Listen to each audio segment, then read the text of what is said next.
Emma smiled proudly, thinking she caught someone rummaging through garbage. Little did she know, this mistake would lead to her demise. My name's Sally, I'm 32. I work at a TV and film studio fixing costumes. We have all sorts of outfits there, from fancy historical ones to modern clothes for shows. I adjust them to fit the actors and repair any damage from filming. I spend my days sewing, using machines and irons. I learned sewing from my mom when I was young, so this job feels like it's meant for me. Even though the hours can be odd and the workload heavy, I love what I do and hope to do it forever. I met my husband Joe while working at the studio. He looked after the actors there. Since we saw each other every day, we became close over time. 2 years later, despite our busy schedules, we got married. But just as we started our new life together, my mother got sick and passed away suddenly. This forced Joe and me to delay our wedding plans. Originally, we were going to have a simple ceremony with family at a local church. But now we had to save up for a proper wedding and honeymoon. Since our work hours were unpredictable, we decided not to rent a place to live temporarily. Instead, we moved in with Joe's mother, Emma, at his family home. Both Joe and I had lost our fathers early in life, so we understood each other's pain. Since my mother was the only parent left for me and Joe worried about his mother being alone, living together seemed like a good idea. I wanted us to get along with Emma, but it turned out to be a nightmare. Emma didn't want to accept me as part of the family. To her, I was like a thief who stole her son. As soon as we moved in, she started harassing me. Emma's criticisms were relentless. She pointed out every speck of dirt, making me feel like my upbringing must have been lacking. I endured her constant nagging, pushing myself to clean until my hands were raw and bleeding. Her standards for chores were sky high. Cleaning, laundry, cooking, everything had to be perfect. If it wasn't up to her standards, she made me do it again without a second thought. And the more tired I got, the worse it got. No matter how hard I tried, she always found fault. I even remember staying up all night scrubbing the sink once. It seemed like she was never happy with anything I did. She insisted I handle all the household chores, and when I tried to balance them with my job by working from home, she only made more demands. Every day felt like I was living Cinderella's story, slaving away at chores. Did you finish the laundry? There's a torn curtain upstairs. Fix it. You're good at sewing, right, Sally? I'm sorry, I have urgent work. Can't the curtain wait until the weekend? I pleaded, hoping for some understanding. What are you saying? If it's left like that, who knows what the neighbors will say? Fix it right away. Emma snapped back, showing no sympathy for my workload. I found myself constantly juggling work and chores, often working late into the night because there was always something to do. Emma seemed to take pleasure in seeing me worn out. She was like a cruel bully, especially when Joe wasn't around during the day. Our relationship felt more like that of a boss and a maid. I did all the housework, but I couldn't easily talk to Joe about it because of my pride. I tried my best to fulfill my duties, but it wasn't just the physical strain that wore me down. It was the constant mental pressure. Sometimes, Emma would invite neighbors over for lunch, and those occasions were unbearable. She would be even harsher in front of them, and I could hear them gossiping about me. Seriously, she's such a terrible daughter-in-law. I have to correct her every single day. My son doesn't see it, but I'm not fooled. She's just so unlikable and clueless. I listened to the neighbors' laughter, feeling like they were agreeing with Emma's harsh words. It hurt deeply. Even though chores could be finished, the hurtful words stayed with me. Every day felt like I was reaching my breaking point. If things kept going like this, I feared I might lose my sanity. But it wasn't just Emma. Joe had an older sister, Sarah, who was 38. Sarah lived nearby with her boyfriend and was quite tight with money. She'd often come over for lunch at our place, probably to save on food costs. What made it hard was that she never gave a heads up about her visits. So I couldn't prepare enough food for her. She'd just show up, eat, and leave. And she had this habit of claiming everything as hers. Things at her parents' house or ours, it didn't matter. One day, I finally spoke up, "Sarah, could you please let me know before you take something?" She must have told Emma about it. "Did you tell Sarah not to come over anymore?" Emma confronted me. "What? No, I didn't say that. I defended myself." "So you're saying Sarah's lying?" Caught between Sarah's deceit and Emma's cruelty, dealing with either one alone was already tough. But having to face both of them together made the mental burden even heavier. One day, As I walked past the room where Sarah and Emma were talking, their voices were loud enough for me to overhear. It's like having a free maid. How nice. I'm jealous. Send her to my house too, Sarah remarked. Maid? Am I not a daughter-in-law? I couldn't help but interject. I had secretly thought of myself as nothing more than a maid, but hearing it said out loud was unbearable. It felt like something inside me snapped. That night, I finally opened up to Joe about how I was feeling.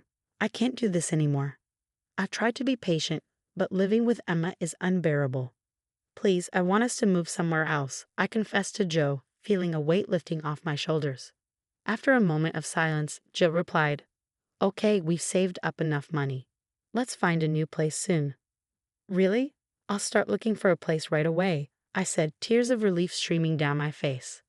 Little did we know, Emma was standing right outside our room, overhearing our conversation. We had no clue this would trigger her strange behavior later on. But from that day forward, the once oppressive days started to feel brighter. I had one dream, to wear a wedding dress that I had made for my own wedding. After all, sewing was my profession.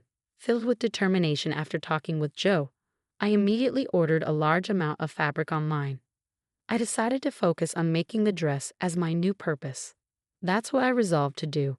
I began sewing the dress secretly in my room, away from Emma and Sarah. But one day Sarah, who often popped by unannounced, caught me. Wow, what's this dress? It's beautiful to have your own handmade dress, she remarked.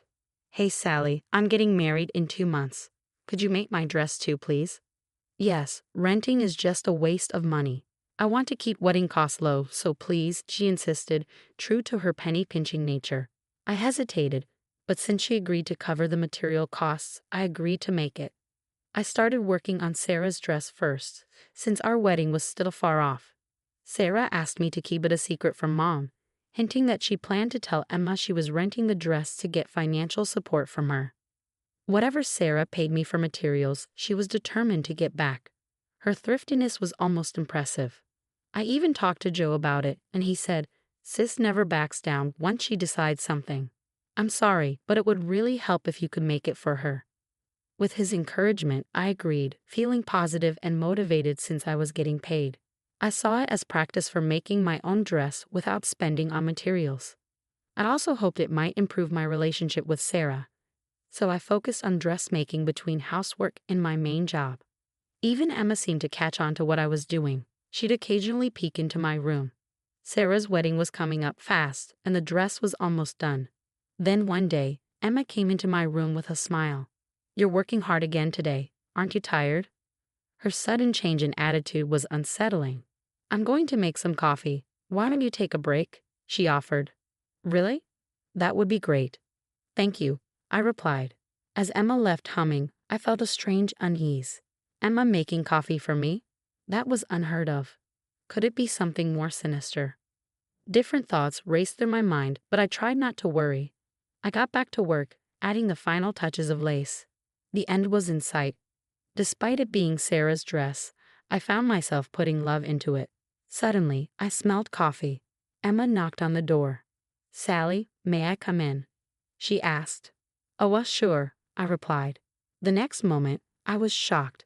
Emma entered with a tray piled high with cups and saucers, all filled with coffee. Emma, wait, it wasn't just for two, I protested. It looked like she was preparing for a party. The tray was so heavy her arms trembled as I instinctively moved to stop her from entering further. Oops, Emma pretended to trip. The sound of cups breaking and coffee splashing everywhere filled the room. For a moment, I couldn't comprehend what happened. Everything felt like slow motion. Looking down, my yellow-colored dress was stained like a giraffe pattern. Ah, I screamed involuntarily. I did miss the brief smile on Emma's face. Oh no, I'm so sorry. It wasn't on purpose. Did you get burned? Wait, is that a dress? I thought you were going through trash, she babbled. I was speechless. The shock of her actions left me frozen. Then Emma feigned concern. Oh dear, you can't have your wedding like this, can you? My suspicions turned into certainty. Emma was trying to sabotage our wedding. Her plan was to ruin our plans to move out after the wedding. But I couldn't afford to be angry now. I rushed to the bathroom with the stained dress, frantically rinsing off the coffee. I knew the stain would set if I didn't act fast. Emma watched with a malicious grin, offering help that I coldly refused. I was filled with anger and panic. Then someone unexpected appeared behind Emma. It was Sarah. "What's this? Are you bullying Sally again?" Sarah questioned, noticing the tension. "No, I just accidentally spilled coffee on her dress," Emma replied, seemingly enjoying the situation. But then things took an unexpected turn. "What? Are you serious? That's my dress." "Wait, what?" Sarah exclaimed, bewildered. Emma was speechless, realizing her mistake. "Yours, Sarah? What do you mean? I can't believe this. I had her make my dress. What am I going to do?" "My wedding is in 2 weeks." Emma panicked like never before, while I listened to the ridiculous exchange. I continued washing the dress I had been working on for months for my sister-in-law. As I washed, I realized something I hadn't told anyone. I was making the dress for Sarah, so Emma must have thought the dress was for me. She wouldn't have deliberately spilled coffee otherwise. If she had known it was for Sarah, there'd be no reason to ruin it. Joe and I planned to leave this dreaded family home after the wedding. To Emma, I was always the intruder who stole her beloved son.